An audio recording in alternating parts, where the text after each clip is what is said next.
રાજકોટ રેન્જના આઈજી તરીકે નિર્લિપ્ત રાયની નિમણૂકને લઈને સોશિયલ મીડિયા પર નિખિલ ડોંગાની પોસ્ટ વાયરલ થયા બાદ સૌરાષ્ટ્રનું રાજકારણ ગરમાયું છે।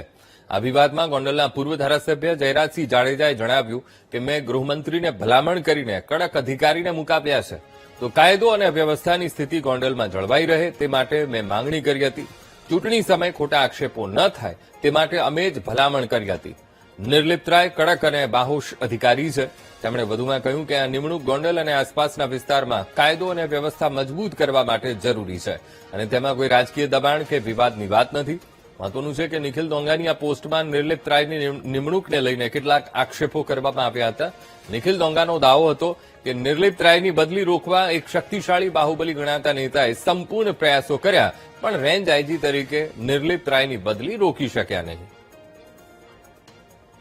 મંત્રી પાસે ખુદે જ માગણી કરેલી કે ચૂંટણીનો સમય છે અને ઘણા આક્ષેપ પ્રતિ આક્ષેપ થતા હોય, કડક પોલીસ ઓફિસર અને નિષ્ઠાવાન પોલીસ ઓફિસરની રેન્જ ડીઆઈજી તરીકે નિમણૂક કરવામાં આવે એવી મારી જ રજૂઆત હતી અને હાલમાં જે નિમણૂક થઈ છે એ નિમણૂકને હું આવકારું છું। નિર્લિપ્ત રાયને જે રેન્જ ડીઆઈજી તરીકે નિમણૂક કરી છે એને હું આવકારું છું અને અસામાજિક પ્રવૃત્તિ ઉપર પોતે સારી રીતે કામગીરી કરી શકશે એવી મને આશા છે અને આવી માગણી મારી જ હતી કે કડક ઓફિસર રેન્જ લેવલે મુકાય।